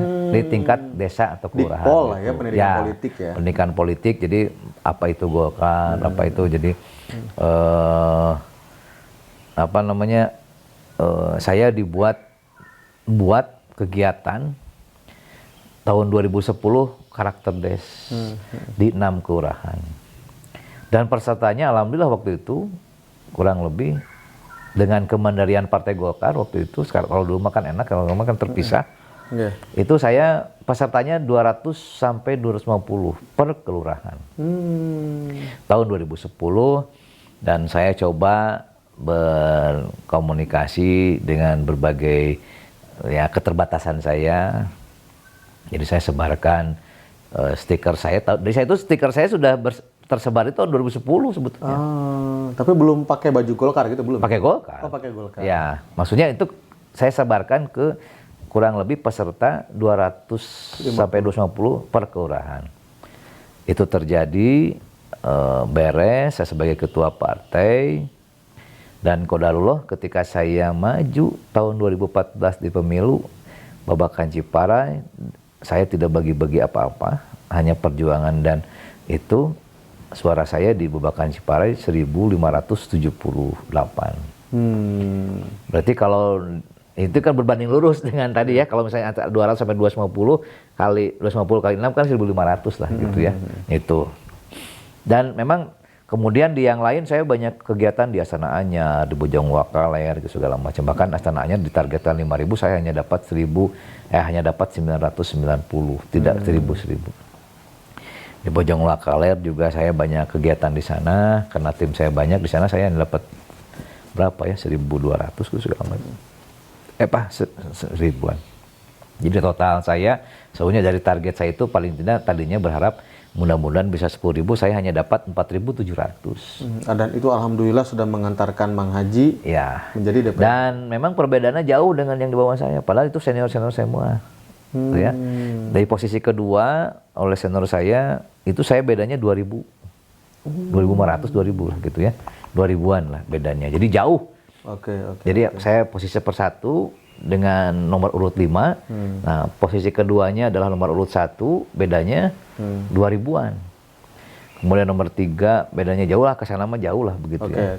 Jadi saya satu-satunya anggota ketua Golkar kecamatan yang jadi anggota dewan waktu itu. Jadi semuanya yang jadi dari 6 dapil itu semuanya nomor 1. Saya nomor urut 5, terus yang lain semua pada wakil ketua yang jadi. Ada yang sekretaris, ada yang wakil ketua. Saya satu-satunya ketua Golkar kecamatan yang jadi anggota dewan waktu itu. Bukan pengurus partai. Yang lain mah pengurus DPD kota. Pengurus DPD kota. Karena saya ketua PK waktu itu. Berarti prestasi tersendiri ya. Ya, jadi saya itu paling muda di Partai Golkar yang jadi, kemudian yang lain itu. Itu juga sempat mencuat, wah Rijal pakai duit ya mana? Duit dari mana saya gitu kan? Betul. Tadi saya katakan kan dari awal saya ke dalam keadaan terpuruk gitu kan, saya rugi. Tahun 2009 saya mencari jati diri lagi, dan ketika maju saya juga kan ya sudah pasrah, kalau jadi ya alhamdulillah, kalau enggak juga nggak apa-apa gitu. Kenapa? Dengan segala keterbatasan. Saya tidak punya uang, saya terbatas segala macam, tapi qadarullah banyak yang membantu saya. Ya bantunya baik doa, kemudian juga ada juga yang memang menyumbang gitu, nyumbang kaos misalnya kan gitu. Ada juga yang nyumbang spanduk gitu segala macam, dengan segala keterbatasan. Dan saya juga qadarullah saya sangat bersyukur punya sahabat, punya tim yang memang tidak matre. Jadi bukan sukses tim. Tapi benar-benar tim sukses. Kan kebanyakan orang sukses tim. Timnya yang sukses. Timnya sukses. Seperti itu, dewannya yang gagal gitu kan. Jadi saya sampai saat ini alhamdulillah punya tim yang solid sampai hari ini, yang memang betul-betul secara sukarela, secara ini untuk memperjuangkan dan mendorong saya. Saya tidak pernah mengiming-iming mereka apa. Tidak money oriented lah ini. Tidak money oriented gitu. Sehingga saya dengan segala keterbatasan 2014 saya jadi anggota dewan, tidak banyak menjanjikan sehingga tidak banyak yang datang sampai hari ini. 2019 suara naik ya, 5.000 ya, 5.000 lebih ya. 2019 saya naik dengan segala keterbatasan juga, gitu kan? Kenapa? Karena saya 2019 ini naik dari 4.700, saya menaik menjadi 5.500 2019. 800 ya. Ya, dan perbedaannya dengan urut berikutnya lebih banyak lagi. Saya bedanya 3.500. Dengan yang nomor 2 Ya, di jadi dapil urut yang sama. ya di dapil yang sama, nomor urutan kedua suara terbanyak itu saya bedanya 3.500, sekarang lebih jauh begitu. Seperti itu. Jadi sebetulnya tidak banyak yang saya targetan, yang pasti tadi saya hanya ingat dan juga bukan nasihat ya, yang disampaikan oleh istri saya. Jadi istri saya tahun 2013, istri saya nanya ke saya apa tujuan mencalonkan dan sebagainya. Tadinya istri saya tidak mengizinkan, Mas Agung. Kenapa tidak mengizinkan? Karena saya lagi usaha gitu, ngapain jadi dewan begitu. Tapi karena ini pengabdian, saya mencoba untuk meyakinkan istri saya, tapi saya mengeluarkan 3 syarat. Apa syaratnya? Yang pertama, sok katanya diizinkan, tapi yang pertama, Omat jangan buat janji, jangan berjanji-janji lah gitu. Kenapa? Janji itu hutang, janji itu harus dibayar. Kalau ayah berjanji, maka tadi kalau hutang kan harus dibayar kan begitu. Yang kedua, kalau sudah jadi harus amanah. Jangan tergiur, jangan mau apa yang menjadi yang tidak diperbolehkan. Yang ketiga apa? Karena kan dulu sempat mencuat ya, anggota legislatif itu diinformasikan di televisi, di media suka main perempuan begitu ya.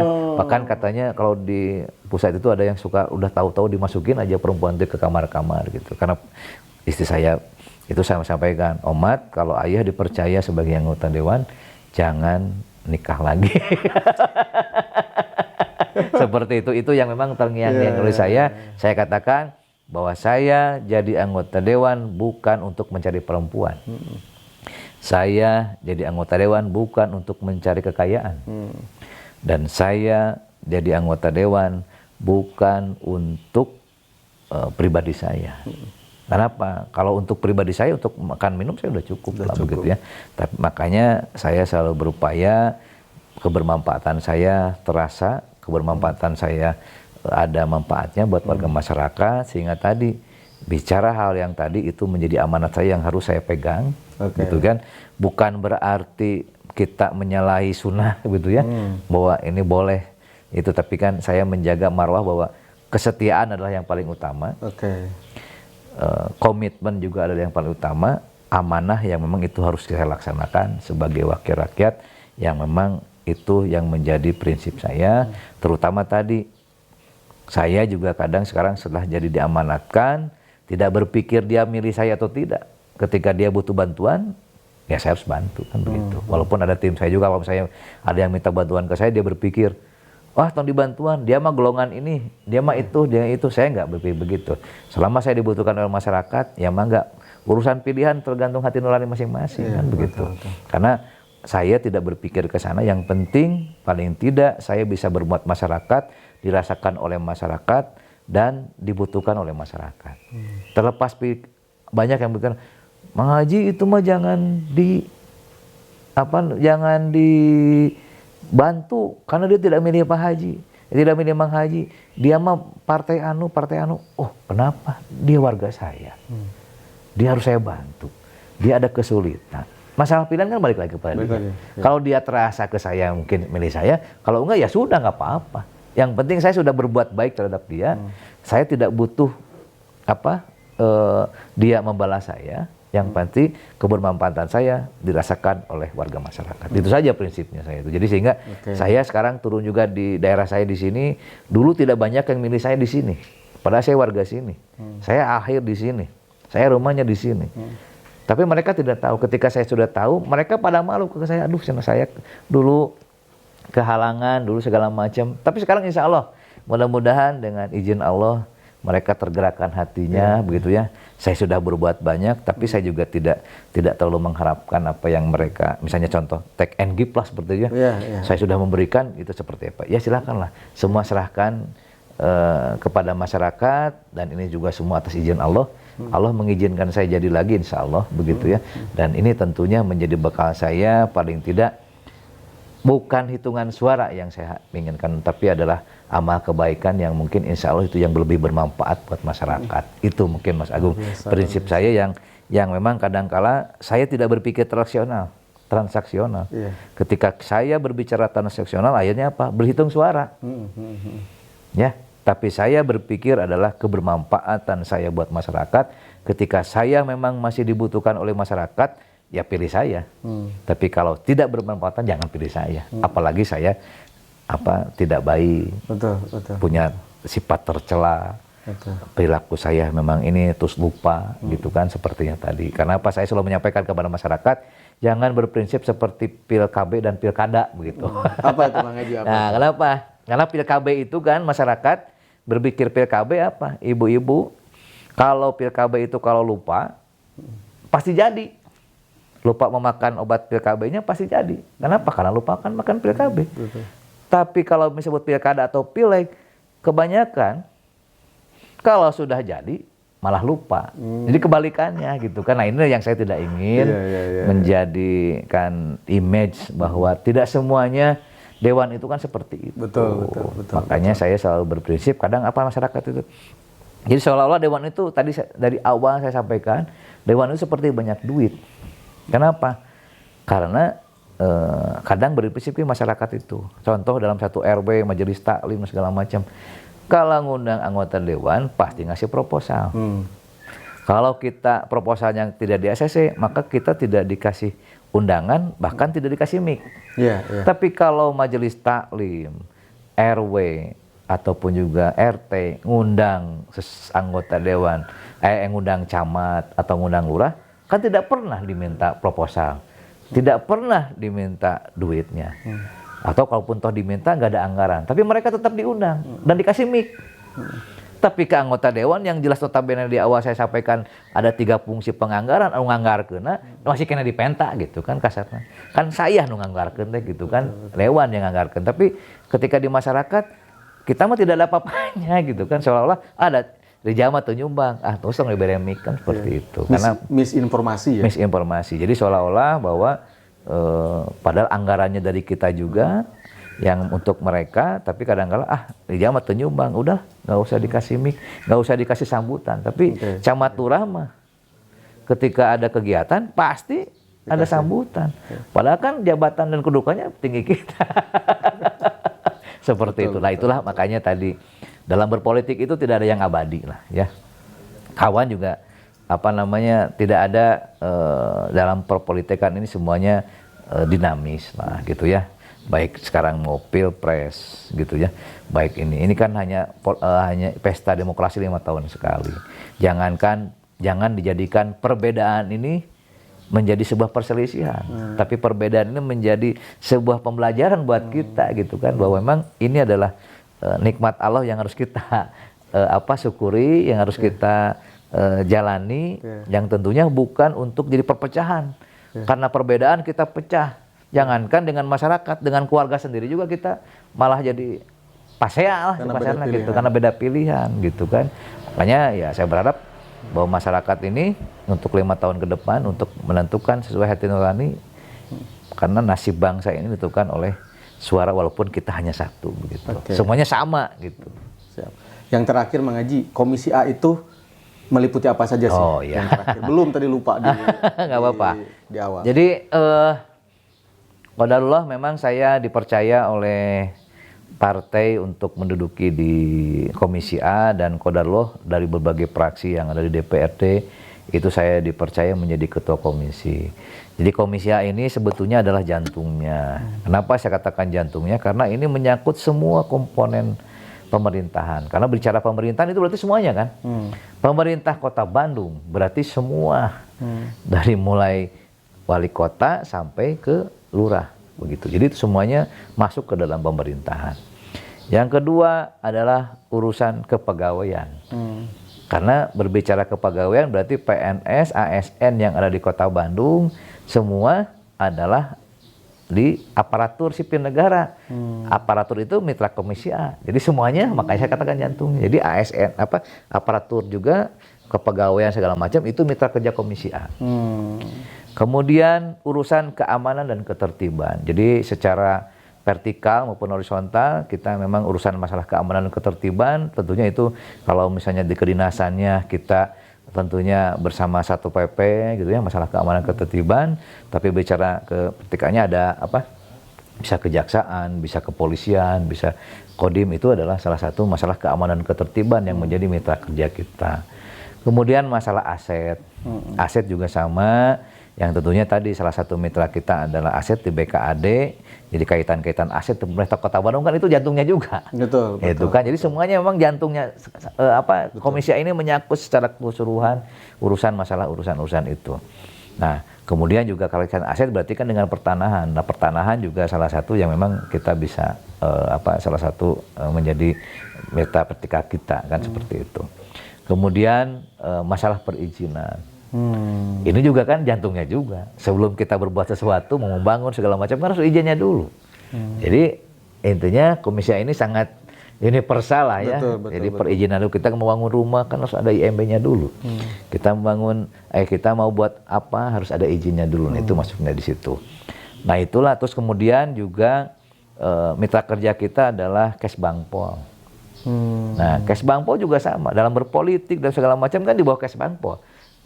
Organisasi, kemudian di KPU segala macam ada di situ. Dalam konteks ini kan juga komisi A lagi, yang memang bergerak urusan masalah itu. Kemudian mitra kerja kita adalah Dinas Komunikasi dan Informasi, Diskominfo. Ini kan yang memberikan informasi terhadap semua kan. Humas ya berarti. Jadi bukan humas tapi Kominfo, jadi komunikasi dan informasi gitu. Jadi itu juga ada di kita. Kemudian masalah kerjasama daerah, itu juga di komisi A. Jadi kalau misalnya kita mau kerjasama dengan yang lain, dengan negara lain, dengan provinsi yang lain, itu juga di komisi A gitu.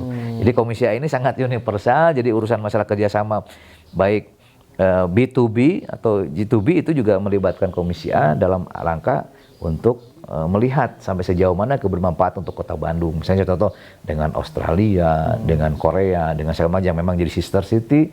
Kota Bandung itu juga merupakan di komisi A, termasuk Bapelitbang, termasuk inspektorat.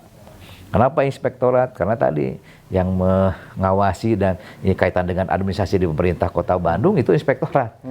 Lihat benar gak pelaksanaan itu, ya, hampir sama dengan tugas dari komisi A. Itu yang memang termasuk hukum. Nah, hukum kan jelas merupakan pegangan kita dalam melaksanakan sebuah kegiatan. Itulah makanya saya katakan, kenapa saya dikatakan ini adalah jantungnya, karena itu semua ada di kita gitu. Jadi saya kaitan aparaturnya, kaitan urusan masalah hukumnya, kaitan masalah pemerintahannya, dan terakhir urusan masalah kependudukan. Jadi Dinas Kependudukan itu mitra komisi A. Kenapa? Administrasi kependudukan itu kan jantung juga. Kita bisa diakui sebagai warga negara, kita bisa diakui dalam suatu wilayah karena apa? Ada KTP, ada KK. Kalau misalnya kita tidak punya KTP, tidak punya KK, kita tidak bisa buat paspor. Kita tidak bisa ke rumah sakit, kita tidak bisa sekolah, termasuk akte kelahiran. Itu kan di bagian dari kependudukan. Jadi kalau misalnya itu tadi semuanya tidak punya administrasi atau identitas kependudukan, maka kita tidak bisa diakui orang mana gitu. Tapi ketika kita punya identitas dari kependudukan, minimal punya KTP dan KK, maka kita akan mengetahui bahwa kita ini penduduk di wilayah mana, termasuk lahir di mana lah, gitu Mas Agung. Jadi kalau secara keseluruhan jelas-jelas bahwa komisi A ini sangat universal, jantungnya begitu kan, sehingga kita bisa masuk ke mana-mana saja. Itulah mungkin barangkali Mas Agung. Luar biasa. Ini sebenarnya kalau tidak keterbatasan waktu masih banyak yang bisa digali dari Mang Haji. Luar biasa nih, bisa sampai sejam setengah kemungkinan ini ya. Mang Haji, untuk yang terakhir mungkin closing statement dari Mang Haji kepada sahabat-sahabat ngopi. Monggo Mang Haji. Ya, baik. Sahabat-sahabat ngopi yang saya hormati dan saya banggakan, alhamdulillah hari ini saya bisa berbagi inspirasi yang mudah-mudahan tadi ada beberapa hal yang memang menjadi catatan, ada beberapa hal yang memang mungkin bisa menjadi inspirasi bagi sahabat-sahabat ngopi, di mana tadi ada hal beberapa yang saya sampaikan dari mulai cerita spiritual saya, kinerja saya dan lain sebagainya, itu yang memang kira-kira mudah-mudahan bisa menjadi penyemangat, bisa menjadi sebuah inspirasi yang mudah-mudahan yang baiknya bisa dicontoh lah begitu. Kenapa? Satu hal, ketika kita berbuat jangan banyak janji begitu kan, tapi bukti, di mana ketika janji itu adalah hutang. Makanya tadi saya dalam cerita saya, ketika saya punya hutang harus segera dibayar, karena Allah akan mengganti. Janji Allah itu kan ketika kita memang memberikan kemudahan bagi orang lain, maka Allah akan memudahkan kita. Seperti itu. Kemudian kaitan dengan bermasyarakat, kita tidak memandang bulu. Setiap masyarakat yang membutuhkan kita selaku wakil rakyat, tentunya kita harus bantu. Terlepas dia suka atau tidak, karena dia bagian daripada warga kita, maka kita Kalau memang mampu kita harus mampu. Kalau memang mampu kita bantu mereka. Seperti itu. Kita tidak melihat dari golongan apa, dengan siapa, tapi itu adalah sebuah kewajiban ketika kita sudah disumpah menjadi pejabat publik, maka kita harus bisa mengabdikan diri, mengawakafkan diri terhadap masyarakat. Itu seperti itu. Dan tentunya tadi saya yang paling utama kepada sahabat-sahabat ngopi, tentunya kita harus banyak bersyukur kepada Allah Subhanahu wa taala dan serahkan sepenuhnya ikhtiar kita, hasilnya dari kalau kita ikhtiar kita maksimal, insya Allah pasti ada hasilnya. Dan tentunya yang paling utama adalah semuanya atas izin Allah Subhanahu wa taala. Kalau Allah tidak mengizinkan, Allah tidak menginginkan, maka tidak akan ada. Tapi kalau Allah mengizinkan dengan ikhtiar kita yang maksimal, insya Allah Allah akan memudahkan perjuangan kita. Yang paling utama adalah ketika ada kebermanfaatan untuk masyarakat, itulah yang menjadi pegangan utama kita. Itu Mas Agung barangkali saya serahkan semuanya kepada Allah Subhanahu wa taala, bahwa apa yang kita perjuangkan, apa yang kita lakukan adalah semua semata-mata atas ridho dan izin Allah Subhanahu wa taala. Itu mungkin Mas Agung. Terima kasih banyak Mang Haji atas waktunya. Mudah-mudahan kita bisa bertemu kembali, berjumpa Amin, kembali, kita bisa ngobrol bareng. Ya, saya yakin ini banyak sekali inspirasi yang diberikan Mang Haji kepada sahabat ngopi semua, yang mudah-mudahan ini menjadi bekal ya buat sahabat ngopi semua untuk menjalani kehidupan ke depannya. Mang Haji 01 02 03 14 Februari.